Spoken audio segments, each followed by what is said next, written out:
Sonic EXE Nightmare Beginning is made by Jay's Coys, and a lot of people have been suggesting it's a top-tier Sonic EXE game that could just be the best ever made. It describes itself as a game in which you can follow the original Sonic EXE timeline, or you can take a different route and find a way to save every character. Let's analyze it and find out where it ranks on the Sonic EXE game leaderboard.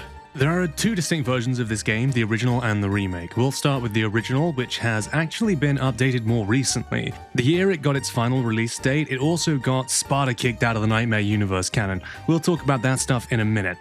Let's get to the game. Sega, Sonic logo that gets EXified, character select, we've got Tails, Knuckles, and Eggman in the classic EXE gauntlet, except you can play them in any order. Tails lands the Tornado and Green Hill Zone. Getting control, the game treats us to a rendition of the Tails level we all know by now. The trees weep gore and viscera, woodland creatures lifelessly litter the landscape.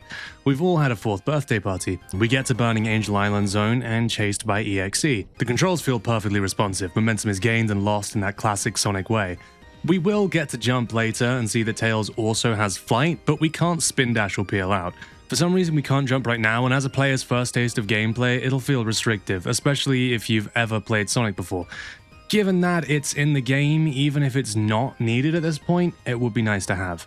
I know people were hoping I'd come in and absolutely glaze this game, but there are noticeable issues in Tails' level. But I'm pretty sure I know why. During the first walk on Green Hill, EXE will turn up pretending to be Sonic and explain that whatever foul beast caused this must be still about. He tells you to follow him and then ambushes you. Then you're in the jungle and then he tells you to go on ahead. And then he ambushes you. Tails having no recollection of the first attack. I say Tails, but you might notice his name is in quotation marks, which suggests that this is in fact Alan, the trapped soul that EXE torments and traps in Tails' body. It's very common for each game's Sonic EXE antagonist to have its own name, and Nightmare Universe's version is known as Exetior. Exetior? I'm going with Exetior, so I'll call him that from now on.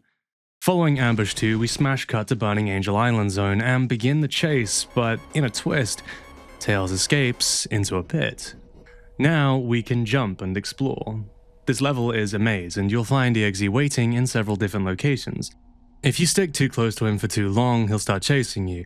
Your only escape is one of the many warp rings around the place, but if EXE is too close, the ring will turn red. Jump in at this point, and you race Tails as Exetior, and then you kill him if you win. The plot is rather unclear, and specifically in Tails' level, it's a real issue, and I'll explain why I think that is in a moment. Speaking of unclear, watch this cutscene for me.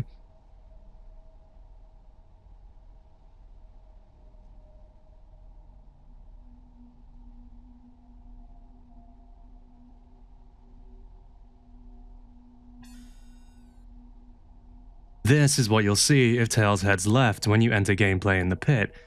It's not just easy to miss, it's also a very vague clue about what you're supposed to do. The actual goal is to get EXE to fly into one of the warp rings and jump in after him. It's not too hard to pull off, but if you don't realize, then you'll just be stuck, endlessly escaping into warp rings and fruitlessly wandering the maze for an exit.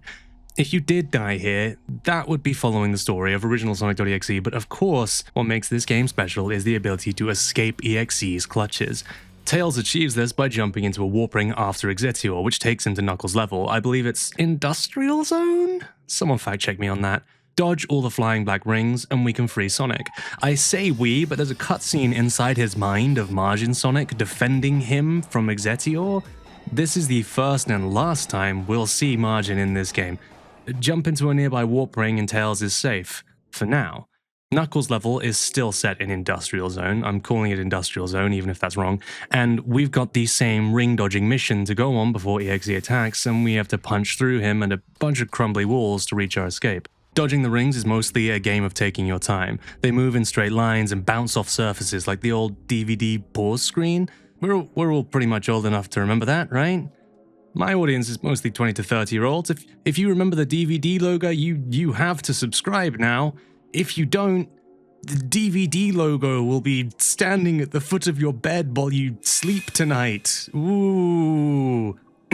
Robotnik's freedom is hampered by spotlights rolling across the walls. Walk into the light and Exetior drags you into the dark.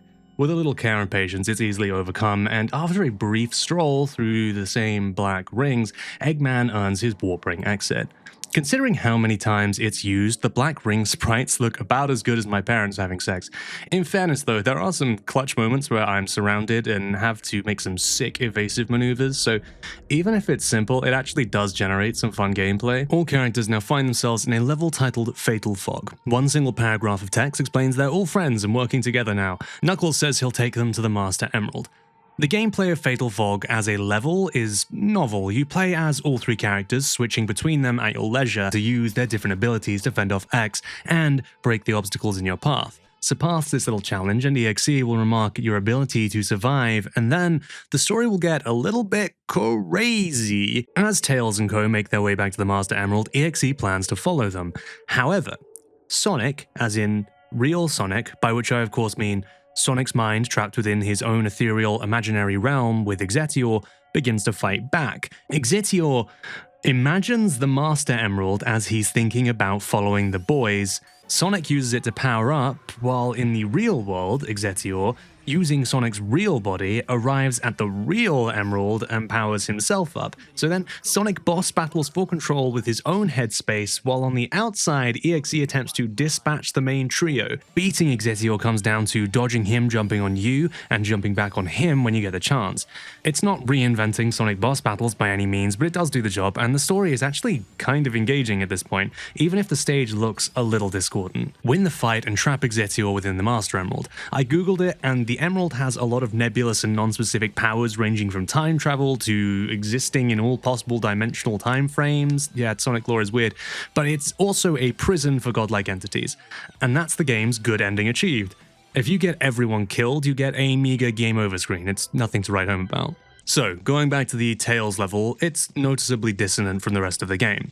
Tails never turns out to be Alan, it's clearly Tails in-game and in character. Exetior's fourth wall-breaking taunts and screamers stop after this level.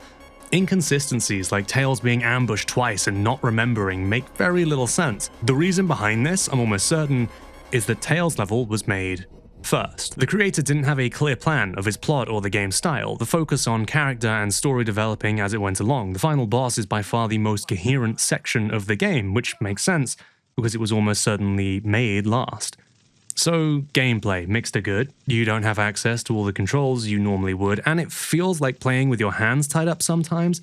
At other times, there's some neat gameplay ideas at work. Ingenuity if nothing else, and especially given how early in the timeline of Sonic EXE this game was, it really deserves commendation for that. This game was released in 2017, which is wildly impressive considering the tools available and the state of Sonic.exe games at the time. The genre has boomed since 2020, but prior to the release of the Simple Sonic Worlds game development kit, they tended to be way more shoddy and replicate real Sonic games far less accurately. I believe this was made with Game Maker. Visually, mixed to bad, if I'm being honest. The question really is how much do I weigh its age into everything? For 2017, it got a lot of things right, especially with matching real Sonic games, but the background during the final boss fight is literally a looping low-pixel video of a fire. The game is due its roses for the innovations, and I'm really impressed by how many far newer games it's much better than. The update that hit this year didn't change too much, some simple updates to things like text boxes. The remake began development very soon after the release of the game's sequel, Sally.exe Continued Nightmare, The Eye of Three. Unfortunately, an early version of the game was leaked, and amongst other reasons, Jay's Coys gave up development after releasing the first demo. The only playable character being Tails. But what potential does this game show? Could it beat one last round for the S-tier position? No. I mean, there's just not enough here. We've got a decent amount of gameplay, I'll give it that, but that really is pretty much all we've got. We arrive in Green Hill and plug our way through a level and then get blown up by a big bomb. There's no horror. Barely a hint of the story. The level design deserves some respect for the amount of diverging path and little secrets to be found, and that's about it. Visually, some textures have been improved, and the dialogue boxes have received fresh art, but nothing to get out of your seat for, let alone burn down an orphanage or initiate a government coup.